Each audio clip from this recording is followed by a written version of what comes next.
সরকার আমিন আপনি লিখেছেন, আমি একজন স্টুডেন্ট, জাপানে পড়াশোনা করছি। জাপানের কালচার অনুযায়ী কারোর সাথে দেখা হলে বা কথা বলার সময় মাথা নিচের দিকে ঝুঁকানো লাগে। বিশেষ করে পার্ট টাইম জব করার সময় কাস্টমারের সাথে এভাবে কথা বলা বাধ্যতামূলক। মুসলিম হিসাবে আমাদের করণীয় কি? ভাই সরকার আমিন, প্রথম কথা হলো যে নবী করিম সাল্লাল্লাহু আলাইহি সাল্লাম থেকে সুস্পষ্টভাবে এই সম্পর্কে আমরা নির্দেশনা পাই।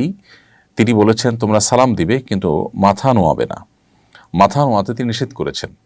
এখন জাপানিজ এবং কোরিয়ানদের যে কালচার আছে, পৃথিবীর অনেক এলাকাতে আছে যে মানুষকে অভিবাদন জানাতে গেলে, শ্রদ্ধা জানাতে গিয়ে মাথা ঝুঁকিয়ে থাকেন। তো এইভাবে মাথা ঝুঁকানোকে মাকরুহ বলেছেন ওলামা একরাম। এর ফলে ঈমান চলে যাওয়া বা শিরক হয়ে যাওয়া বা বড় গুনাহ কাবিরা গুনাহ হওয়ার মতো কোনো ব্যাপার ঘটবে না, তবে একটি মাকরুহ বা অনুচিত একটি কাজ করা হবে। একান্ত নিরুপাবস্থায় কেউ করলে এটি আশা করা যায় আল্লাহ তাআলা তাকে মাফ করবেন। তবে ধীরে ধীরে নিজের সীমাবদ্ধতার জায়গাটা, সেই জায়গা মানুষদেরকে বোঝানো দরকার যে আমার ধর্মীয় কারণে আমি তোমাকে রেসপেক্ট করি, সেটা অন্যভাবে মুচকে হাসি দিয়ে তার কাজটাকে সিরিয়াসনেসের সাথে করার মাধ্যমে কাস্টমারকে অন্য কোনোভাবে খুশি করে আমি চেষ্টা করবো তাকে কনভিন্স করার, কিন্তু সেই সাথে আমার যে সীমাবদ্ধতার জায়গাটা আছে সেটা তাকে বোঝানোর চেষ্টা করব। এটা হবে সবচাইতে উপযুক্ত এবং আমাদের মূল করণীয়।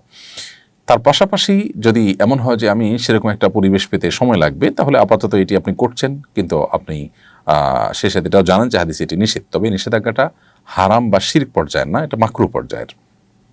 আমরা অনেক প্রবাসী ভাইদের কথা জানি জাপান বা কোরিয়ার, যারা তাদের সেখানকার মালিক বা উপরস্থ কর্তা ব্যক্তিদেরকে তারা বুঝিয়েছেন তাদের সীমাবদ্ধতার জায়গাটা।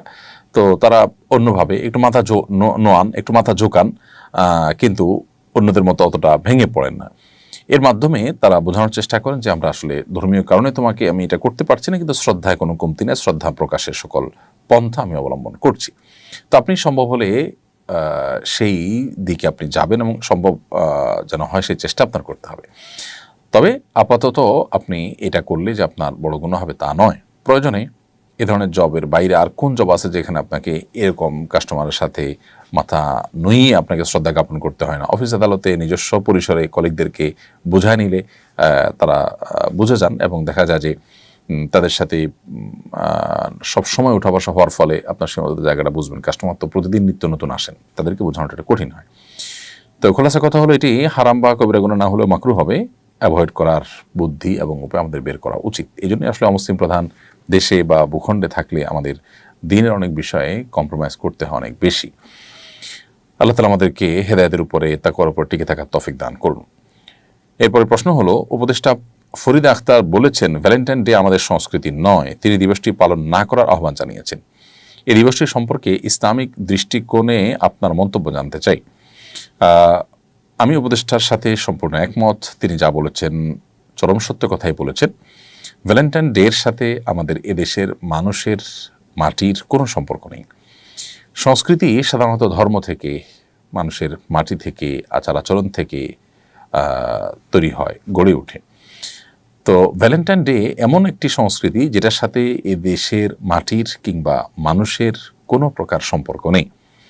এখানকার ধর্মীয় বিশ্বাসী মানুষজন যারা আছেন তাদের কারোর বিশ্বাসের মধ্যেও সংস্কৃতির কোনো অবস্থান নেই, আর এই মাটির তো কালচার এটি নয়।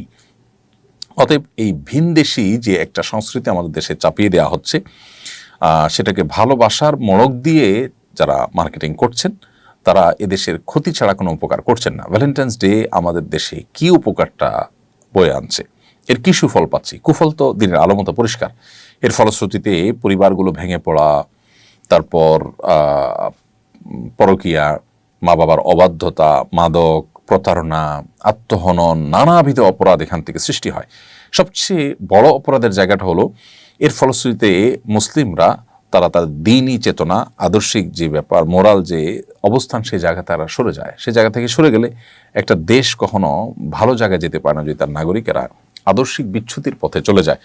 পরিবার ব্যবস্থা যদি ভেঙে পড়ে তাহলে সেটা আমাদের কারোর জন্য সুখকর নয়। ইতিমধ্যে সেটি কিন্তু হচ্ছে। বিধায় এই ভ্যালেন্টাইন্স ডে এটি বিরুদ্ধে আমাদের সবার সামাজিক অবস্থান, আমাদের প্রত্যেকেরই এটার বিরোধিতা করা, এটার বন্ধে নানামুখী উদ্যোগ গ্রহণ করা, আমাদের তরুণদেরকে এই পশ্চিমা সংস্কৃতির ছোবল থেকে বাঁচাবার জন্য আমাদের চেষ্টা করা উচিত। আমি উপদেষ্টার এই আহ্বানের সাথে সম্পূর্ণ একমত এবং তার সাথে তাহলে তাল মিলিয়ে আমাদের প্রত্যেকেরই আহ্বানটি করা উচিত। এরপরে আমার ওমর ফারুক আইডি থেকে আপনি লিখেছেন, আমি আমার বন্ধুর সাথে একটি মেয়ের সম্পর্ক স্থাপনে ভূমিকা রেখেছিলাম না বুঝে। এখন তাকে বলেছি বাদ দিতে, কিন্তু সে বাদ দিচ্ছে না। এখন আমার কি করা উচিত? ভাই ওমর ফারুক, আপনি একটি অন্যায় কাজে, একটি গুনাহের কাজে একজনের সহযোগিতা করে আপনি নিজেও গুনাহে লিপ্ত হয়েছেন। কারণ আল্লাহ সুবহানাহু ওয়া তাআলা বলেছেন, তাআবানু আলাল বিররি ওয়াত তাকওয়া ওয়ালা তাআবানু আলাল ইসমি ওয়াল উদওয়ান। তোমরা ভালো কাজ এবং তাকওয়ার কাজে একে অন্যের সহযোগী হও, আর পাপ এবং সীমা লঙ্ঘনের কাজে কেউ কারোর সহযোগী হইও না। তো আপনি আপনার বন্ধুকে একটি গুনাহের পথে পা বাড়াতে আপনি সাহায্য করেছেন, বুঝে হোক না বুঝে হোক, তো এর দায় আপনার। এখন সে যদি ফিরে না আসে, সে তো অবশ্যই দায়ী, সে সাথে আপনার এখানে দায় আছে। আপনি তাকে ফেরাবার জন্য সর্বাত্মক প্রচেষ্টা, নানামুখী দাওয়াতি কার্যক্রম তার উপর পরিচালনা করা, বিভিন্ন লোকদেরকে অনুরোধ করে তাকে দাওয়াতি কাজ করা, তার জন্য দাওয়াতি প্ল্যান, আপনাকে প্ল্যান ABC ঠিক করা, পাশাপাশি আপনি যে না বুঝে করে ফেলেছেন সেজন্য আল্লাহর কাছে অনুতপ্ত হয়ে মাপ চাওয়া দরকার। আপনি যদি মাপ চান, ইস্তেগফার করেন, তওবা করেন, আশা করা যায় আল্লাহ তাআলা ক্ষমাশীল, তিনি আপনাকে মাফ করবেন।